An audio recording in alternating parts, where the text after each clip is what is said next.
Vamos meditar na Palavra de Deus nesta manhã do dia 9 de fevereiro de 2006.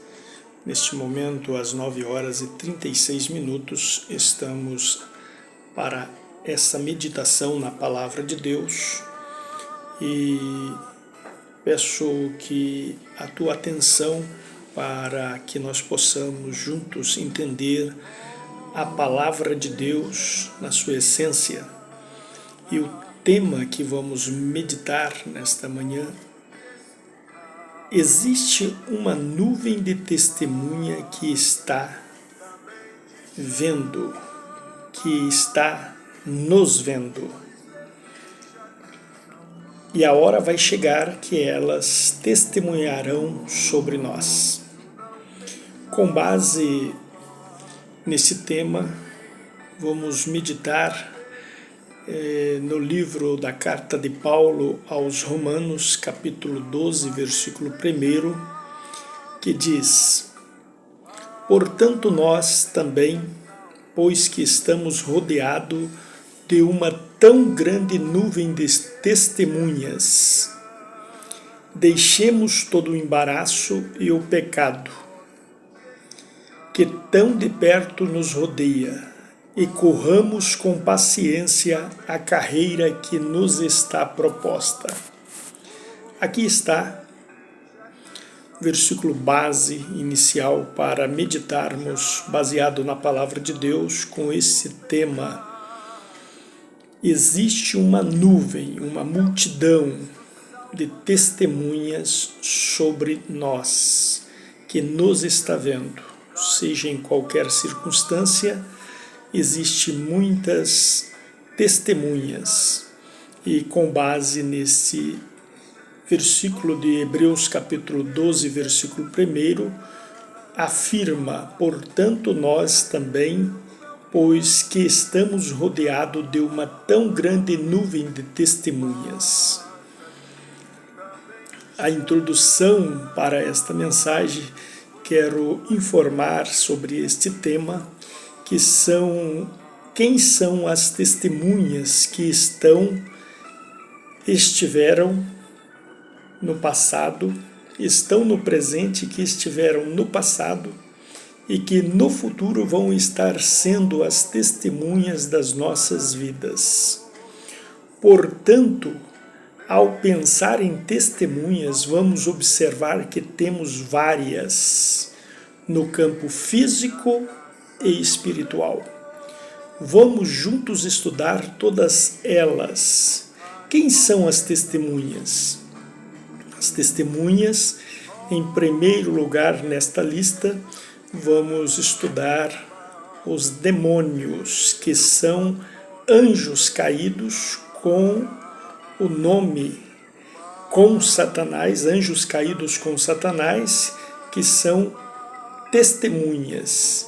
E os demônios são anjos que caíram, levaram essa nomenclatura de demônios, porque caíram juntamente com Satanás, que tinha como nome Lúcifer, anjo de luz, criado por Deus. E chegou ao ponto de outro estudo ver o porquê isto aconteceu, e até mesmo aqui nós vamos estar descobrindo por que se tornaram demônios e Satanás, espírito caído do céu para ser maus na terra. E em segundo lugar, vamos estudar sobre anjos de Deus, anjos bons de Deus, que são criados por Deus e são testemunhas nossas, das nossas vidas em particular. E também, como testemunhas, nós que está nos olhando, são as pessoas. Em terceiro lugar, vemos as pessoas em geral, são testemunhas, são as que convivemos com elas, são testemunhas de nossas vidas. E em quarto lugar, Deus está nos olhando e é nossas testemunhas. Em quinto, vemos a igreja está nos olhando e é nossa testemunha. Nós, em sexto lugar, nós mesmos somos testemunhas pela nossa consciência. Então aqui são diversos pontos de analogia em que quem são essas multidões de testemunhas. Agora iniciamos falando sobre o primeiro e já quero antecipar que não temos aqui tempo disponível para estar nesta meditação falando sobre todos esses pontos, mas na medida do possível vamos estar meditando sobre esses outros 5 pontos de testemunhas que estão nos olhando. Então vemos como anjos conhecidos como os demônios.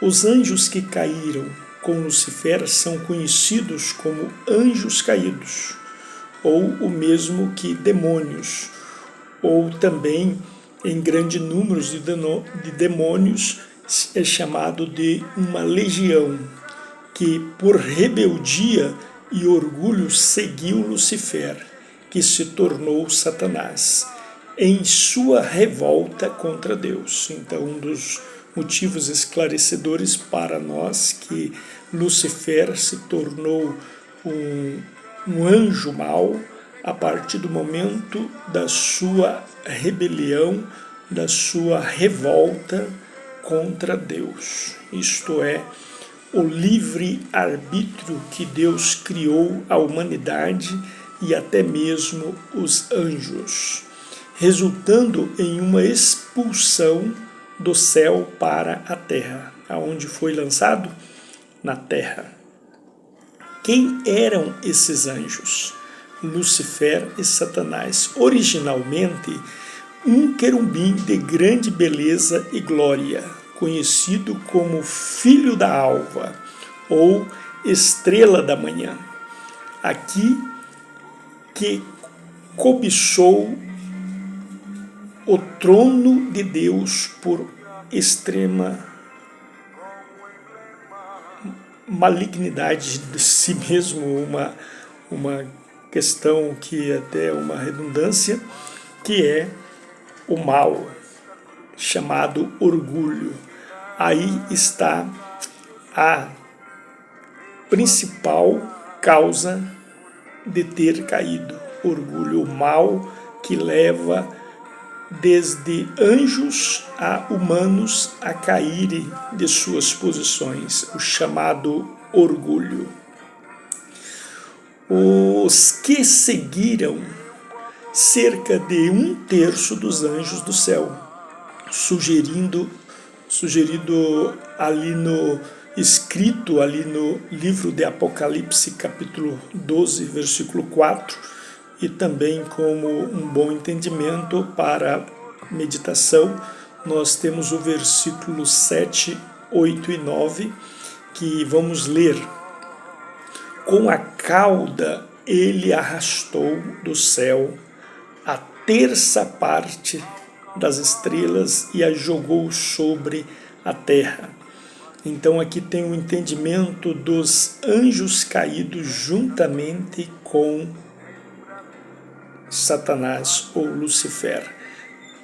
Depois houve, versículo 7, depois houve guerra no céu. Miguel e os seus anjos lutaram contra o dragão.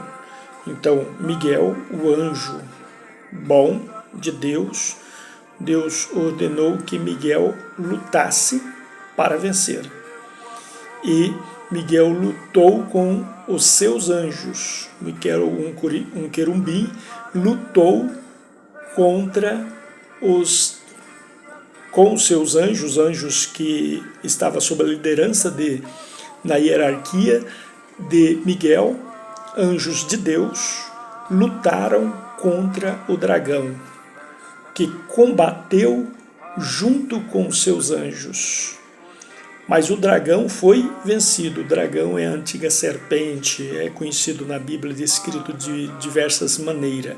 Aqui nesse versículo está descrito como o dragão.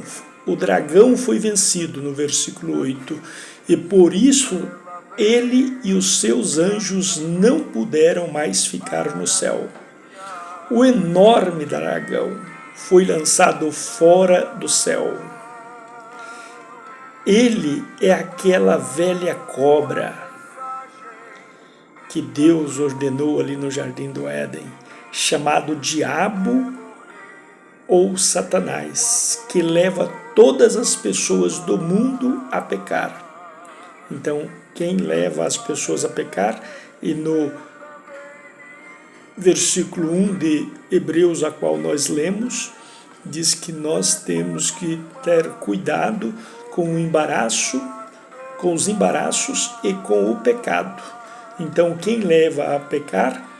O diabo e Satanás, que leva todas as pessoas, e aqui está classificando, todas as pessoas do mundo a pecar. Ele foi jogado na terra, Satanás foi jogado na terra, e os seus anjos também foram jogados juntamente com ele. Então, por isso que a terça parte tem milhares de espíritos maus sob a coordenação de Satanás, conhecido como Lúcifer. Anjos caídos ou demônios, após a queda, eles se tornaram inimigos de Deus. Então, quem se rebela contra Deus se torna inimigo de Deus. Então, eles se tornaram inimigos de Deus, conhecido como demônios, e se tornaram uma força de corrupção na terra. Então imagine essa força de corrupção na terra, esses espíritos maus.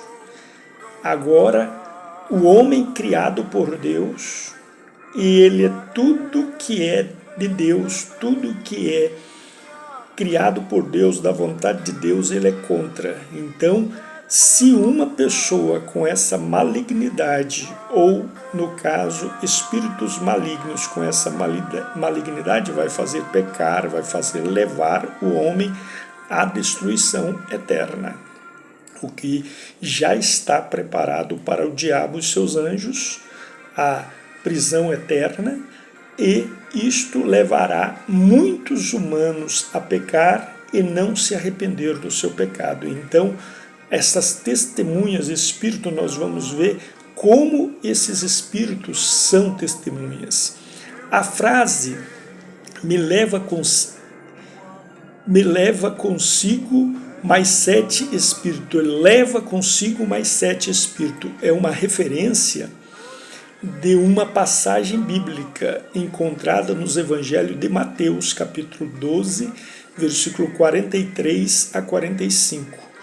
Que diz assim: Jesus continuou: quando um espírito mau sai de alguém, espírito mau sai de alguém porque o ser humano ele tem como templo de Deus. Quando aceita Jesus e torna a obedecer à voz do Espírito Santo, ele torna-se templo de Deus, mas antes disso ele é um templo do mal. O fazer pecar é fazer acompanhar-se por um espírito maligno que faz a pessoa pecar. Então, muitos não admitem essa conciliação de pecado como uma atitude influenciada pelo maligno, mas é bíblico. Quando um espírito mau sai de alguém, anda por lugares sem água, procurando onde descansar, mas não encontra. Então ele diz: vou voltar para minha casa, onde saí. Aí volta, encontra a casa vazia, limpa e arrumada. Depois sai, vai buscar outros 7 espíritos piores. Ainda, 7 espíritos vai buscar outros 7 espíritos piores ainda. Então, se vai buscar mais 7, então com ele que estava ali, que saiu, já se torna 8 espíritos.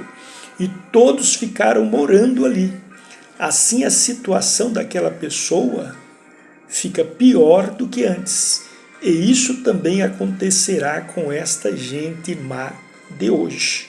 Então, quando uma pessoa ouve uma palavra de Deus, ela sente a presença do Espírito Santo batendo no seu coração, ela dá lugar ao arrependimento, reconhecendo que é a verdade, a palavra de Deus, e ela dá lugar, o Espírito Santo entra naquele coração como direito de livre-arbítrio que aquela pessoa deixou que o Espírito Santo entrasse no seu coração. Então, ele entrando, o Espírito Santo, a terceira pessoa da Trindade divina, entrando dentro do ser humano, que deu a liberdade por este ser humano, tendo ele o livre-arbítrio de decidir, então o Espírito Santo entra nele. O Espírito Santo entra nele quando ele dá lugar. Agora vamos analisar se esta palavra está dizendo que o Espírito sai, porque quando a pessoa começa a sentir a presença de Deus, ele já incomoda os espíritos malignos que estão ali dentro daquele ser humano. E aqueles espíritos, não sentindo-se à vontade para fazer, porque o homem começa a ter a consciência e começa a trabalhar e fazer diferente, ele já não sentirá mais prazer e sai.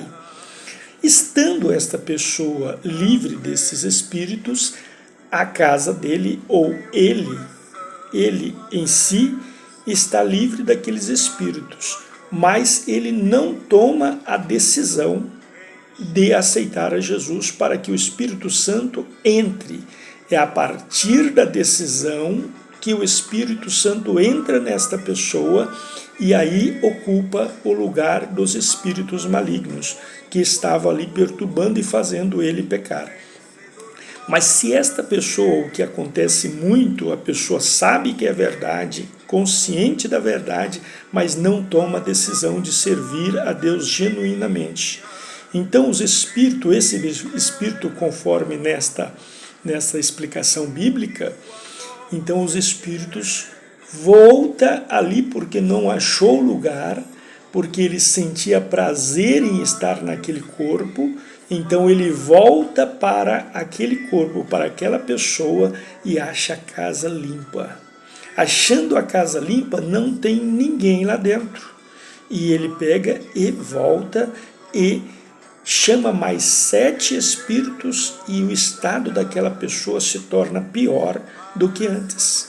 Porque ali ele vai fazer com que todos os sentidos daquela pessoa se torne escravo para praticar o pecado. Então o que nós vemos aí? A decisão de servir a Deus e tomar a sua atitude de fazer o que é correto não está em Deus, nem nos anjos caídos, nem nos anjos divinos, nem em outra pessoa, mas está em si próprio, na pessoa do que tem o livre-arbítrio de tomar a decisão. Entra Espírito Santo em mim e toma a direção da minha vida. Então, nisto, ele faz com que o seu interior seja tomado, dado como direito para que o Espírito Santo entrar. Até tem um versículo que diz que eis que estou à porta e bato, aquele que abrir a porta eu entrarei e cearei com ele, quer dizer que ele vai viver com o Espírito Santo e depois ainda tem a promessa, ele ceará comigo na eternidade. Isto está falando do arrebatamento da igreja, para que ele esteja eternamente com Deus, porque ele deu direito para que o Espírito Santo entrasse através da decisão e tomasse posse daquele corpo como direito pelo livre-arbítrio que aquela pessoa tomou ao decidir a servir a Jesus. Então, ao contrário disso, o espírito maligno em quem não toma a decisão entra e leva consigo mais 7 espíritos. E esses 7 espíritos faz com que o estado daquela pessoa pecaminosa se torne pior, porque ele tem os sentidos do seu corpo físico levado escravo para servir as obras do maligno.